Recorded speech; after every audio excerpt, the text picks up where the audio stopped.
Ini kriminalisasi kalau menurut saya. Ya, kenapa? Karena peristiwanya 2015-2016 gitu. Ya, mestinya itu diusut sejak lama gitu.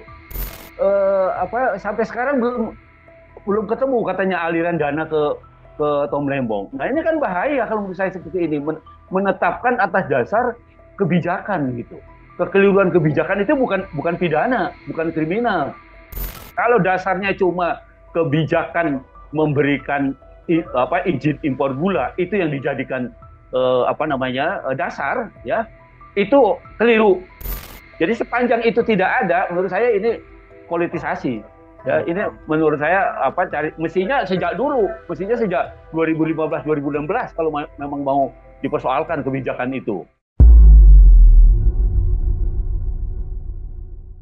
Halo, selamat malam saudara. Anda menyaksikan Tribunnews on Focus bersama saya, Gulak Sodo. Sejumlah kasus hukum terkuak di awal kepemimpinan Presiden Prabowo Subianto. Mulai dari kasus suap Ronald Tanur yang melibatkan ex-pejabat MA, dan yang terbaru penetapan tersangka Tom Lembong dalam dugaan korupsi impor gula. Apakah terbongkarnya kasus-kasus suap hingga korupsi ini merupakan upaya bersih-bersih Presiden Prabowo? Kita akan bahasnya bersama pakar hukum pidana Abdul Fikar Hajar yang sudah tersambung dengan kami melalui sambungan Zoom. Halo Bang Fikar, apa kabar? Apa kabar baik? Nah, oke, Baik, Agung. sebagai Ya, pengantar Bang Fikar, bagaimana Anda ya. melihat janji Prabowo soal penindakan hukum, termasuk kasus korupsi dan sebagainya, dengan beberapa penangkapan yang dilakukan, apakah ini menjadi awal yang baik bagi penegakan hukum di Indonesia? Ya, oke. Saya kira kalau dalam soal pernyataan atau soal janji dalam konteks penegakan hukum, setiap pemerintahan itu pasti akan berjanji akan membersihkan pemerintahan dari korupsi. Umpamanya pernyataan Pak Presiden Prabowo yang paling santer adalah eh, jangan coba-coba gunakan uang APBN, umpamanya untuk kepentingan sendiri atau untuk kepentingan yang tidak ada kaitannya dengan peruntukan APBN itu sendiri. Nah, itu kan artinya sejak awal Presiden itu sudah wanti-wanti memesankan kepada para pembantunya dalam hal ini adalah para menteri untuk tidak melakukan korupsi gitu ya. Nah, itu yang harus dicatat itu gitu. Tetapi ada perkembangan kasus yang baru ini, saya kira itu bukan tidak langsung merupakan kebijakan dari pemerintahan yang baru gitu, karena kasus itu adalah proses gitu. Umpamanya kasus yang tadi disebut ya, eh, apa apa tadi ya, Yang Eh, pertama apa tentang Ronald Tanur, Bang Fikar. nah tentang Ronald Tanur umpamanya. Nah, tentang Ronald Tanur itu apa eh, jaksa itu sudah 3 bulan mengamati hakim ya setelah dia menjatuhkan putusan, sudah 3 bulan. Nah, karena itu kemudian baru diketahui bahwa ternyata putusan bebas yang dijatuhkan kepada Ronald Tanur itu tidak gratis gitu.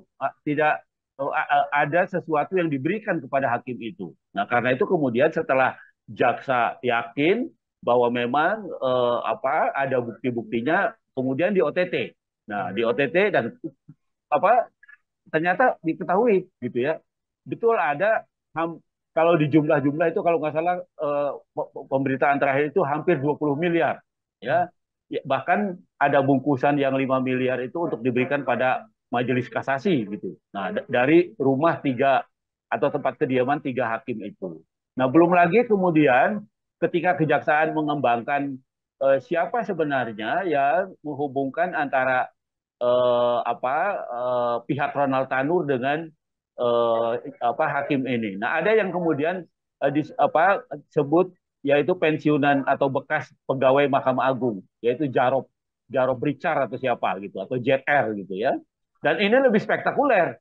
Begitu kemudian ditangkap, diperiksa rumahnya, di rumah itu hampir ada uang kontan sejumlah 1 miliar lebih gitu, dan ada juga batangan-batangan emas dan segala macam. Nah, setelah setelah dikonfirmasi oleh kejaksaan, diperiksa oleh kejaksaan, ternyata itu eh, apa kerja dia selama 10 tahun gitu ya, selama dari 2012 sampai 2022 itu ya, ketika dia menjabat Kapusdiklat. Nah, itu yang terjadi sebenarnya seperti itu. Nah, ini artinya apa? Artinya bukan sesuatu yang baru gitu, bukan sesuatu kebijakan baru gitu, tetapi lebih pada pengembangan kasus yang memang sudah lama berjalan. Nah, itu seperti itu. Nah, karena Baik, itu kemudian jaksa juga tidak berhenti di situ. Ya, dia akan mengembangkan pihak-pihak siapa saja selain umpamanya pemberinya dan penerimanya gitu ya, tapi juga ada pihak lain ya seperti Jarod itu atau mungkin juga ada pihak lainnya. Begitu. baik. Berarti Anda melihat ini bisa dikatakan sebuah momen seperti itu kebetulan terungkapnya di era kepemimpinan Presiden Prabowo. Seperti itu kah? Betul, betul. Karena ini proses gitu. Penegakan hukum itu tidak bisa dipotong-potong gitu ya, karena dia proses dari atau kelanjutan dari proses yang lalu gitu. Awalnya kan ada putusan pengadilan yang membebaskan Ronald Tanur gitu. Nah, ini yang kemudian melahirkan kecurigaan bahwa putusan ini terjadi bukan karena murni penegakan hukum gitu ya, tetapi juga ada sesuatu yang diterima oleh hakimnya gitu, sehingga berani memutuskan membebaskan Ronald Tanur gitu. Meskipun umpamanya kalau dilihat dari pertimbangannya bahwa tidak ada orang yang melihat dia menganiaya gitu ya, itu dari sudut yuridis itu masuk akal gitu ya, pertimbangan seperti itu. Tetapi kan harusnya melihat secara menyeluruh gitu, bahwa ada orang meninggal dunia, kemudian ada satunya orang di sana gitu, dan kemudian ada pernah peristiwa pelaporan bahwa orang ini pernah menganiaya pacarnya dan sebagainya. Nah, seharusnya itu menjadi pertimbangan majelis hakim untuk memutuskan gitu. Dan itu kan juga ternyata di peradilan kasasi di tingkat berikutnya itu kan dirubah putusan itu menjadi 5 tahun gitu. Nah, itu artinya memang menurut saya terlalu menyolok gitu. Putusan para hakim di pengadilan negeri di Surabaya itu terlalu menyolok dan terlalu berani gitu ya, terlalu berani dengan mengambil putusan dengan sama sekali membebaskan. Tapi ya agak sulit juga ya, karena memang iming-iming 20 miliar itu juga pasti akan menggoyahkan setiap orang gitu ya, akan menggoyah, dan buktinya ya gitu ya, hakim itu berani dengan gagahnya memutus bebas gitu, sehingga kemudian dia mendapat bayaran dalam tanda kutip 20 miliar itu. Nah, begitu, Mas.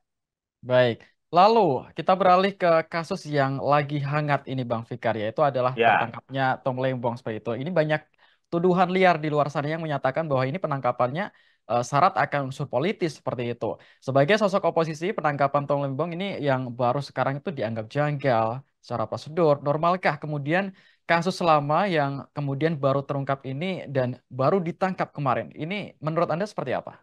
ya, saya juga sependapat seperti itu. Ya, ini kriminalisasi kalau menurut saya. Ya, kenapa? Karena peristiwanya 2015, 2016 gitu.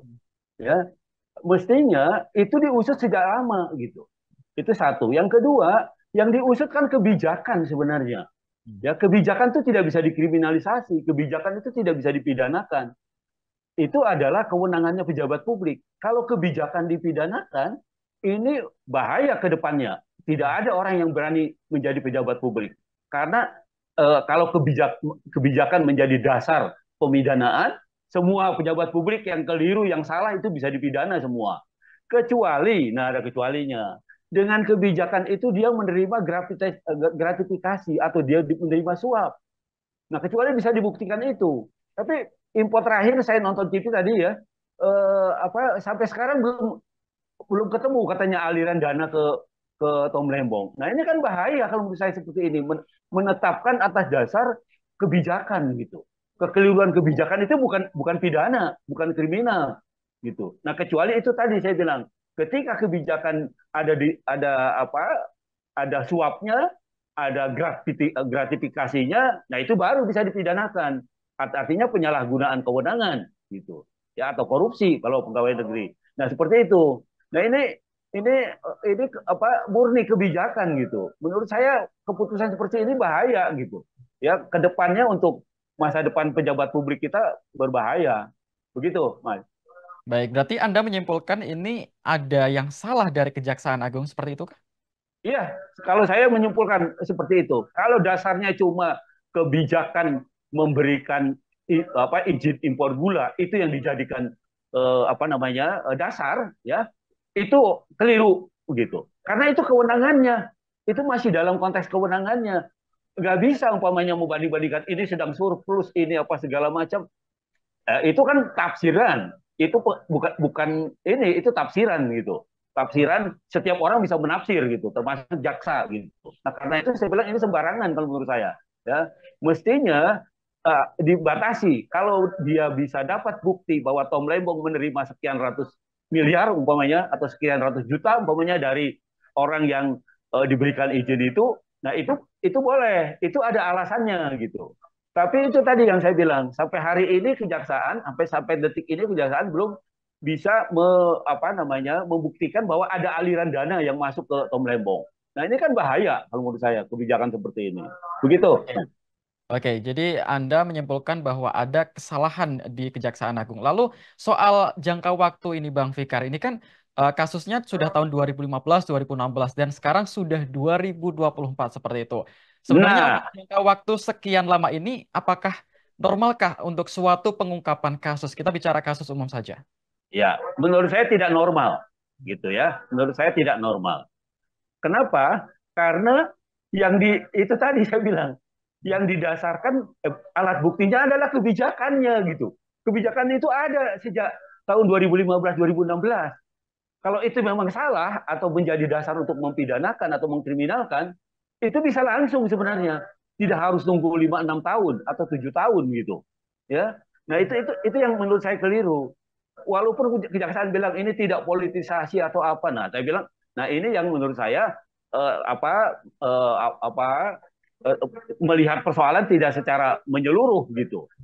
Itu tadi yang saya bilang, kalau bisa dibuktikan dengan kebijakan itu Tom Lembong menerima sesuatu, ya berapapun besarnya gitu, kenapa itu kualifikasi dari penyalahgunaan kewenangan, kualifikasi dari gratifikasi dan seterusnya dan seterusnya. Jadi sepanjang itu tidak ada, menurut saya ini politisasi. Ya, Hmm. ini menurut saya apa mestinya sejak dulu, mestinya sejak 2015 2016 kalau memang mau dipersoalkan kebijakan itu. Begitu. Oke, berarti Anda melihat ini mungkin namanya politisasi seperti itu. Adakah mungkin sosok-sosok mungkin orang yang tidak suka terhadap Tom Lembong seperti itu? Anda menduga ini seperti itukah skenario yang ada di belakang penangkapan ini? Saya tidak bisa membuktikan itu ya, tetapi ini menurut saya mau tidak mau orang akan mengaitkan dengan apa namanya apa pimpinan negara gitu ya, pemilihan presiden itu mau nggak mau orang akan mengaitkan ke sana gitu ya. Pasti itu akan mengaitkan ke sana meskipun agak sulit membuktikannya gitu. Tetapi apa namanya ya itu tadi saya bilang, satu soal kebijakan, yang kedua soal waktu gitu loh. Mengapa harus menunggu 7 tahun? Mengapa harus menunggu 8 tahun? Dari 2015, 2016 sampai 2024. Nah itu yang menurut saya apa unsur politisnya kuatnya di sana gitu. Begitu. Nah, Oke, tadi Anda mengatakan bahwa berdasarkan keterangan Kejaksaan Agung ini yang dipermasalahkan ada kebijakannya seperti itu ya, Bang ya. Dan ya, em, apakah mungkin ini kasus ini berhenti sampai di situ atau di kemudian hari Kejaksaan Agung bisa menemukan bukti-bukti baru lain termasuk dana atau uang yang diterima oleh Tom Lembong di kemudian hari? ya itu tergantung Kejaksaan Agung sampai sejauh mana dia bisa menginvestigasi gitu. Hmm. Tetapi itu tadi saya bilang, tindakannya kalau tidak didukung oleh bukti bahwa atas tindakan Tom Lembong ini didasarkan pada penerimaan suap atau penerimaan gratifikasi, maka menurut saya tidak absah ini disebutkan sebagai tindak pidana. Karena yang dikriminalkan adalah kebijakannya, kebijakan memberi izin gitu. Semua pejabat publik punya kewenangan itu gitu. Saya paling benci dengan orang yang korupsi gitu. Tetapi juga harus dilihat apakah dalam penetapan seorang sebagai pelaku korupsi itu apa sesuai dengan aturan tidak, sesuai dengan kebijakan atau tidak. Nah, itu yang juga harus dilihat gitu. Kita harus adil gitu. Hmm. Adil itu sejak dalam pikiran gitu. Dan tentu saja juga dalam apa namanya penerapannya gitu. Nah, karena itu saya tidak apa namanya berpendapat sampai hari ini ya, sampai nanti kalau ditemukan ada bukti bahwa Tom Lembong menerima suap atau menerima gratifikasi, bahwa ini adalah kriminalisasi. Begitu. Baik. Oke, soal Tom Lembong dan juga Ronald Tanur tadi Anda sudah memberikan pendapatnya. Lalu ini bagaimana Bang Fikar? Anda melihat upaya transformasi penegakan hukum di era Prabowo yang sekarang yang baru, yang belum ada sebulan ini ya dibandingkan dengan era Presiden Jokowi sebelumnya. Ya. Nah, sekarang gini, orang yang mungkin kadang tidak mengerti begini. Di negara kita ya, yang namanya presiden itu punya dua jabatan. Hmm. Satu sebagai kepala negara, yang satunya sebagai kepala pemerintahan. Sebagai kepala pemerintahan, dia tidak bisa cawe-cawe di dalam penegakan hukum. Dia tidak bisa mempengaruhi apa namanya yudikatif. Dia tidak bisa mempengaruhi pengadilan. Dia tidak bisa mempengaruhi Mahkamah Agung. Ya, karena itu bukan ranahnya. Sebagai kepala negara, dia memimpin semua lembaga, ya baik legislatif, yudikatif, juga eksekutif, ya yang dia pimpin. Nah, sebagai kepala negara, ya paling-paling dia bisa bilang bagaimana kabarnya itu kasusnya, seperti itu. Dan itu pun bukan dia menekan umpamanya. Saya sebagai kepala negara memerintahkan Mahkamah Agung untuk begini begitu. Ah, itu nggak bisa begitu, gitu. Itu namanya intervensi, gitu. Nah, karena itu kalaupun harus disimpulkan bahwa penegakan hukum di zaman ini lebih baik adalah sejauh mana dia memberi kesempatan kepada penegak hukum, kepada yudikatif, ya, untuk umpamanya memeriksa aparaturnya yang memang diindikasikan melakukan tindak pidana korupsi atau tindak pidana yang lain. Nah, itu yang ukurannya adalah itu, sejauh mana dia memberi kesempatan kepada penegak hukum untuk melakukan apa namanya, untuk melakukan kegiatannya ketika mereka melakukan penegakan hukum. Begitu. Baik, saya mengutip pernyataan Presiden Prabowo pada Rapimnas Gerindra beberapa bulan lalu. Ini kan beliau pernah mengatakan bahwa saya akan mengejar koruptor sampai sekalipun ke Antartika. Ini pernyataan yang begitu tegas, Bang Fikar. Nah, seberapa optimis Anda pada penegakan hukum di era Prabowo, termasuk penindakan korupsi ini? Menurut saya setiap kepala negara termasuk Pak Prabowo harus menyatakan itu. Ya, itulah komitmen sebagai seorang kepala negara terhadap menciptakan suatu negara yang bersih dari korupsi, kolusi dan nepotisme mestinya. Walaupun di kabinetnya juga ada nepotisme ya, ada yang jadi Menko, anaknya jadi Wamen, pokoknya ada yang seperti itu kan. Yang mestinya yang kecil-kecil begini juga dilihat gitu. Ya, jangan sampai justru ini mencederai jalannya pemerintahannya gitu ya. Seperti itu gitu. Jadi tapi itu sudah menjadi tugas sebagai kepala negara gitu untuk melakukan pembersihan atau untuk melakukan pemberantasan korupsi gitu. Dan itu komitmen, ya komitmen yang harus dipegang gitu ya. Jadi artinya siapapun kepala negaranya dia harus berbicara seperti itu. Nah, tapi dengan pembicaraan seperti itu artinya dia punya komitmen untuk menegakkan hukum, memberantas korupsi, membersihkan negara ini dari koruptor. Itu tadi yang saya bilang terlihat dari indikasi umpamanya dia memerintahkan kepada menterinya jangan korupsi dari APBN. APBN itu harus dilaksanakan yang bukan berarti korupsi dari tempat lain boleh, bukan. Maksudnya jangan menggunakan uang APBN untuk tidak yang bukan peruntukannya. Nah, itu sebenarnya maksudnya Pak Presiden Prabowo dan itu bagus gitu ya. Artinya sudah mengancam dulu menteri-menterinya gitu. Artinya mungkin kalau ada menteri yang melakukan seperti itu dia akan memberikan kesempatan kepada penegak hukum untuk memprosesnya. Begitu, Mas. Oke, ini selanjutnya ada anggapan bahwa selama di barisan pemerintah, maka pejabat-pejabat yang bermasalah akan aman. Sementara yang oposisi akan dicokok dan juga dipersangkakan. Terkait klaim ini itu yang beredar di masyarakat, bagaimana menurut Bang Fikar? Saya kira apa namanya ini akan tergantung aparatur yang di bawahnya yang berurusan dengan penegakan hukum, ya umpamanya Menteri Hukum, ya kemudian Kapolri, ya kemudian Jaksa Agung, itu kan semua di bawah Presiden, ya di bawah Presiden sebagai kepala pemerintahan. Nah, tergantung komitmen tiga pejabat ini, gitu ya. Kalau dia kuat tekadnya untuk memberantas korupsi, saya kira itu sangat membantu pemerintahan ini. Jadi kuncinya ada di tiga pejabat itu. Kalau tiga pejabat itu dengan sungguh-sungguh melakukan langkah-langkah pemberantasan korupsi atau langkah-langkah penegakan hukum yang lain gitu ya. Nah itu saya kira akan membantu Pak Prabowo sebagai presiden ya sebagai kepala pemerintahan mewujudkan pemerintahan yang bersih. Saya kira begitu. Baik, bicara soal lembaga penegak hukum ini kan untuk urusan korupsi ada KPK, ada Kejagung juga seperti itu ya Bang Fikar yang ini kemudian menjadi Ya, sorotan di masyarakat. Ini mungkin bisa dijelaskan lebih lanjut Bang Fikar terkait wewenang kedua lembaga ini. Mengapa apa ya kedua ini kedua lembaga ini juga sama-sama menangani korupsi seperti itu? Mungkin bisa dijelaskan perbedaan wewenangnya? oke. Kalau KPK ya itu menangani korupsi di atas 1 miliar. Itu Hmm, satu. Yang hmm, kedua, subjeknya KPK itu adalah penegak hukum dan pegawai negeri dan ASN. hmm, Nah, itu sebenarnya menurut Undang-Undang KPK itu. Sedangkan Kejaksaan Agung itu lebih menyeluruh. Siapapun dengan jumlah berapapun dia bisa menangani. Nah, gitu. Tapi KPK itu tadi khusus penegak hukum dan ASN dan orang yang terkait juga jumlahnya harus di atas 1 miliar. Nah itu yang sangat perbedaannya. Kenapa dulu KPK didirikan tuh karena itu, gitu ya? Karena memang tidak kurang greget penegak hukum yang lain gitu, terutama kejaksaan dan kepolisian. Dan KPK itu lembaga independen, meskipun dia ranahnya masuk eksekutif gitu ya, karena memang dia pelaksana undang-undang, tetapi dia tidak bisa dicawe-cawe. Ya hmm, seperti presiden memerintahkan jaksa atau kepala Kapolri, itu bisa dia karena dia kepala pemerintahan. hmm. Tetapi dia tidak punya tangan untuk masuk ke dalam memerintahkan KPK karena KPK itu lembaga independen, didirikan memang sebagai lembaga meskipun masuk rumpun eksekutif, tetapi dia punya kebebasan untuk bekerja dan menegakkan hukum sendiri. Begitu.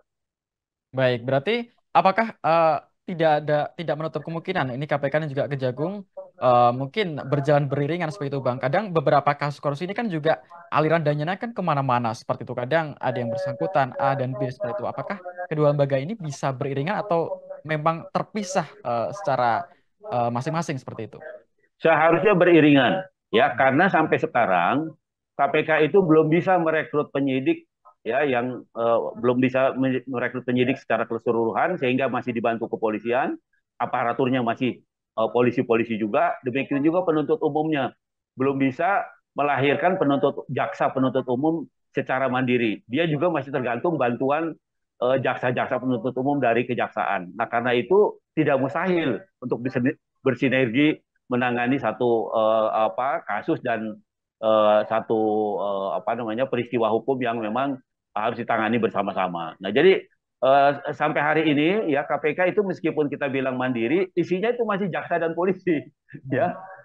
Penyidiknya masih banyak polisi, penuntut umumnya masih masih jaksa sebagian besar, ya bahkan bagian besar masa seluruhnya penuntut umumnya jaksa gitu. Nah karena itu ke depan mungkin ketika KPK sudah bisa mandiri, dia bisa akan melahirkan baik penyidik maupun penuntut umum sendiri. Begitu, Mas. Baik, terakhir Bang Fikar, ini apa Ya, pesan Anda sebagai pakar hukum pidana, pesan kepada penegak hukum, terutama di masa pemerintahan Presiden Prabowo? Hal apa yang masih menjadi PR dan apa yang harus diselesaikan ke depan? oke.